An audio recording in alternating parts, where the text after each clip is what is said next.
In this presentation, I'm going to talk about equity audits, which is a tool that you can use to uncover and change inequities that are in schools. The place I want to start with this discussion on equity audits is equity literacy, which is a way to understand how people are treated by one another and by institutions. There are 4 parts to equity literacy.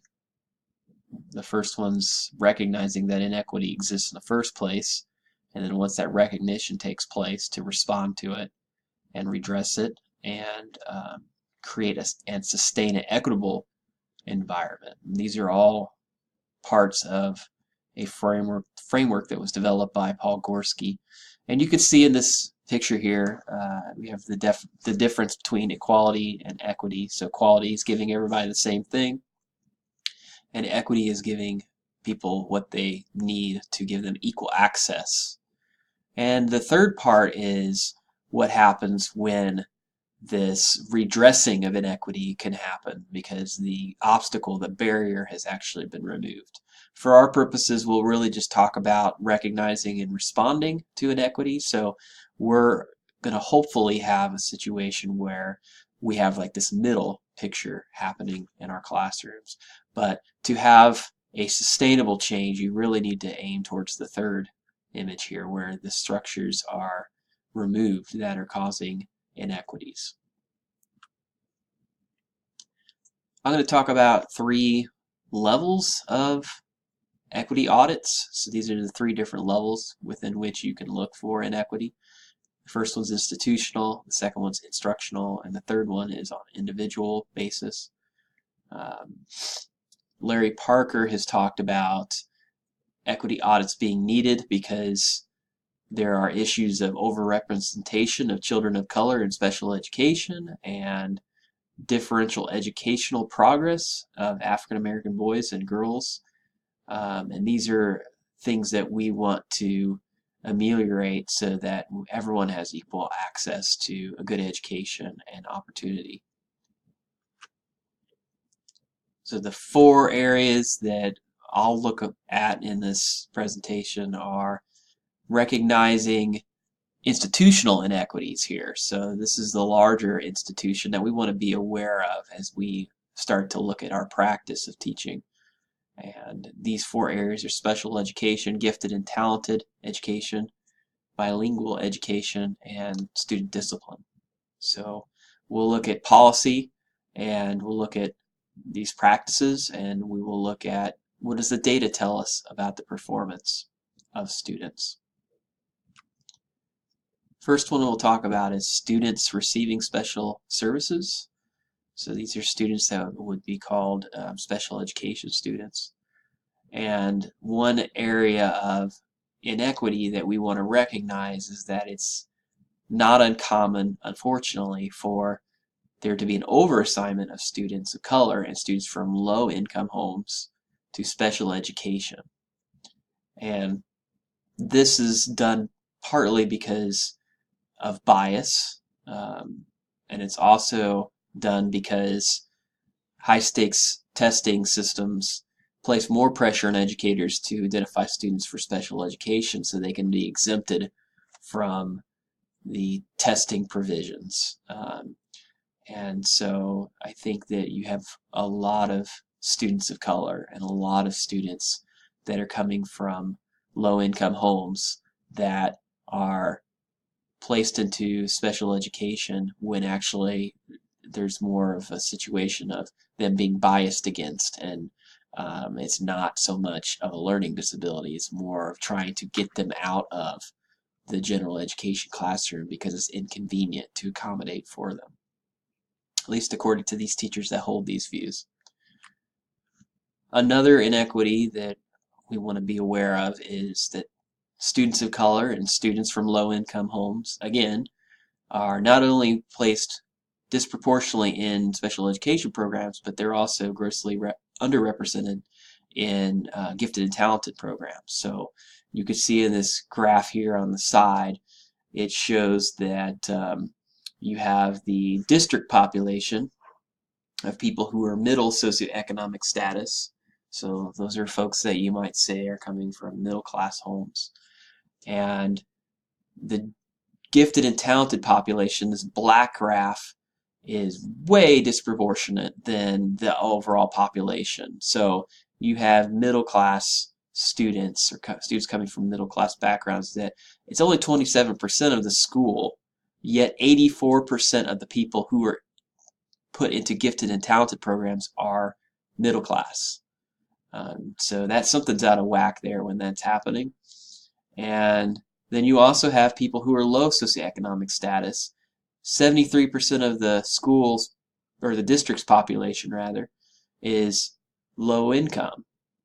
And yet you have only 16% of people who are in gifted and talented that are low SES. So if equity was happening here, these two graphs should be the same height. So if this is 27, then this should be 27.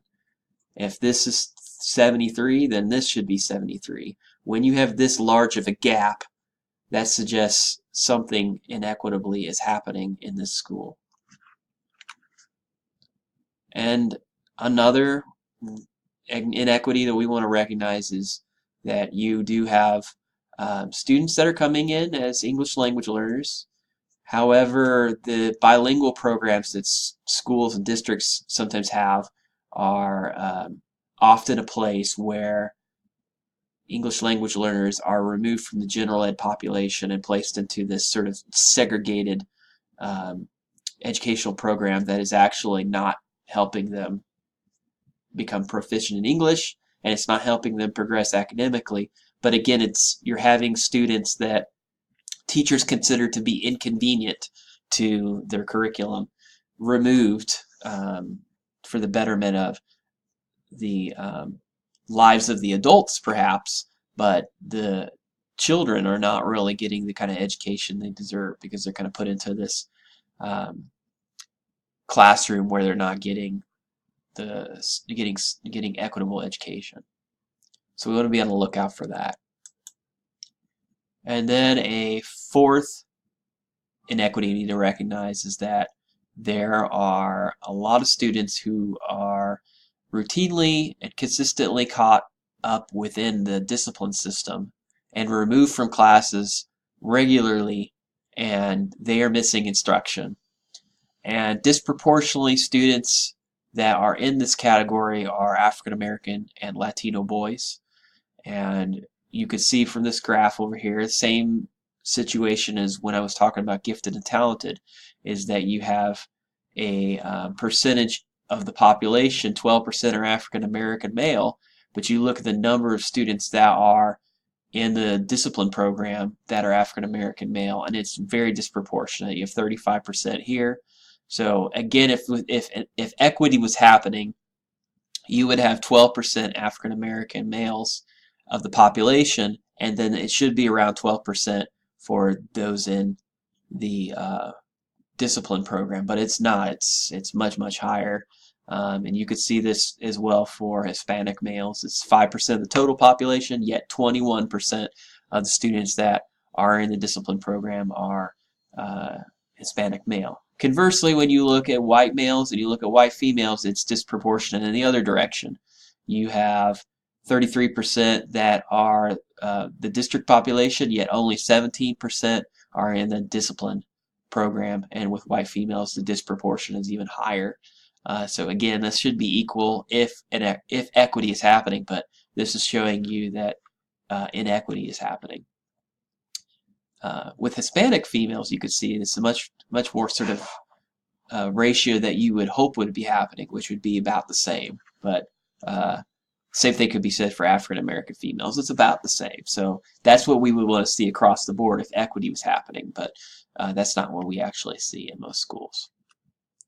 Other pieces of data that we want to be aware of when we are looking at institutional inequity are things like graduation rates, tracking, college prep classes. So who is being placed into college prep classes? What percentage of African American males are in college prep classes compared to the overall population? These are all questions we need to ask to see if there's equity happening in the school or if it's inequity.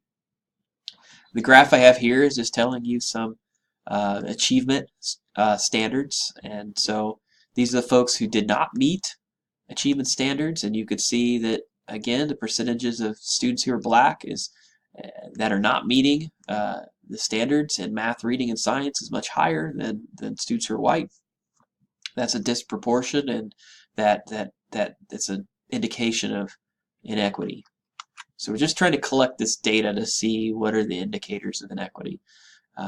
Another inequity we need to recognize is that teachers' views and behaviors are also a obstacle to equity. And so researchers have found that educators typically engage in two kinds of inequitable behaviors. The first one is evasion, and that's when teachers and administrators routinely avoid discussions of racism, for example, and they don't cite racism as being something that causes inequitable outcomes in schools among students of color. And then you have deficit views, and that is when teachers and administrators will blame children's parents or blame the backgrounds of the children or blame the communities or even blame the genetics of students to explain why these disproportions are happening in schools. As a result of these two factors, educators will often say that teachers and schools have no responsibility for all these inequities. All these graphs I just showed you, teachers will often say teachers and schools, they don't have any responsibility for it. And when they feel that way, it's because they're evading the causes of inequitable school outcomes and they're holding deficit views of children. So how do we respond to this? And there are a few ways instructionally that we can respond to it. And I'll talk about institutionally here in a second, but I think as people who are looking to be teachers or people who are teachers, you have to have pedagogy that's humanizing. You got to emphasize critical thinking skills. You need to understand students' lived experiences, and sometimes that includes understanding their cultural capital and thinking historically and relationally.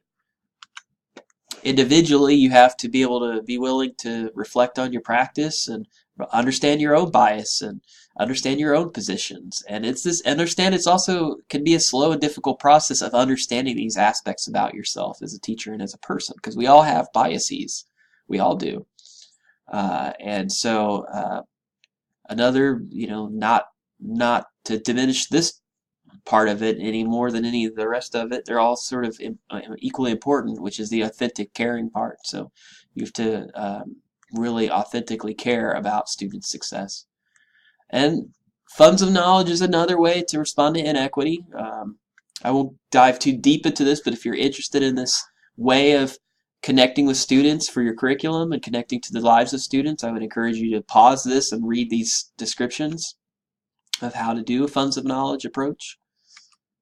And then responding institutionally requires a big plan from the school administrators, teachers, and community members. And that means taking and forming a committee of people to look at the data I just talked about for your own school and discuss what it means and discuss potential solutions and implement those solutions and see what happens when you put them into practice.